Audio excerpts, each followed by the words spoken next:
Just arrived in central Otago, New Zealand. First stop, Felton Road.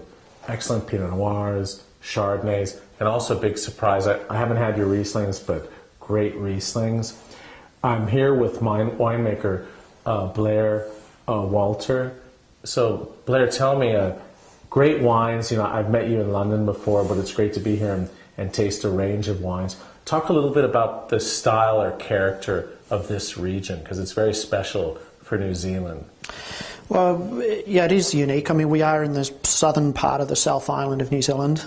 Interestingly, for central Otago, is that we are the furthest that you can possibly be from the ocean, so we enjoy a semi-continental effect as opposed to the other regions of New Zealand, which are all have a maritime influence with the the cool breezes coming off the cool southern ocean. So we have this inland mountain basin, very high mountains around us, up to 2,500 meters, whereas our altitude is only around 600 meters. And so we have these quite hot daytime temperatures, but very, very cool nighttime, so that the character of the wine is really sealed in by this the cool nighttime temperatures, giving the wines really good depth of color and flavor, and really good vibrancy and freshness to the fruit character, and a good acidity, of course. How do you compare your Pinot Noir from this area to other areas like Martinborough or Marlborough or yeah, so the style of Pinot Noir across the New Zealand regions, of course, we're separated by several hundred kilometres. So, but there's interesting dynamics that happen according to the weather systems that you get and the protection that you get from the cool ocean sea breezes. So while we're so much further south and arguably should be cooler, we away from the ocean, so we have warm daytime temperatures, cool nights. So that has a different ripening curve to it, say, compared to Martinborough, Marlborough.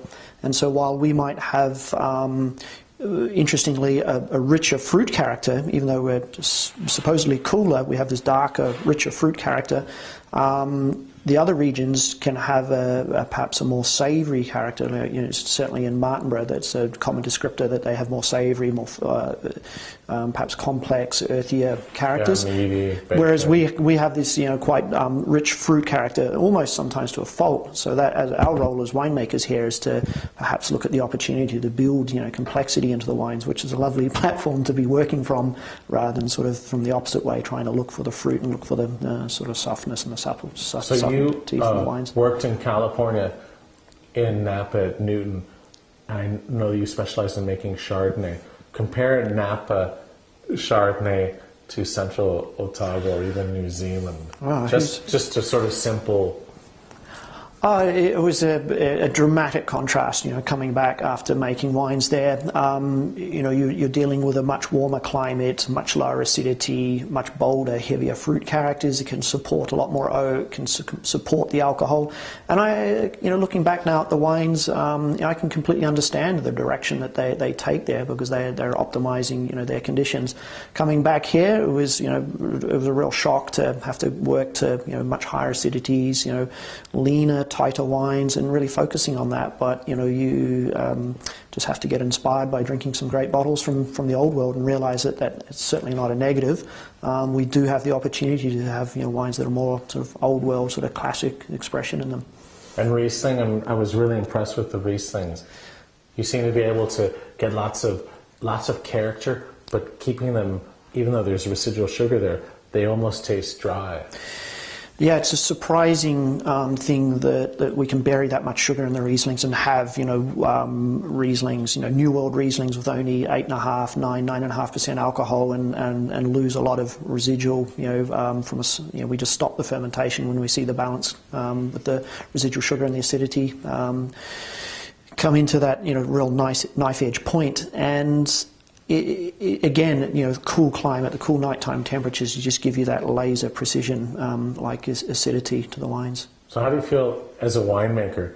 There's a really big future. There's so much more to do. Do you feel sort of limitless? Well, yeah, look, the vines are still young. You know, our oldest vines are just turning 20 years old this year. So, you know, we're fairly excited by, you know, the prospect that we have, you know, as we get increasing vine age, and also as we gain more experience from vintage to vintage and dealing with the different vintage conditions, because, you know, every year we have one, we haven't seen a vintage like this before. So we've got to learn new things and apply from what we've learned in previous vintages. And so, yeah, there's certainly a lot more potential. We're very excited by it. Well, thank you very much for the tasting. Great to be here. No worries. Thanks for coming all the way to see us in Central Otago.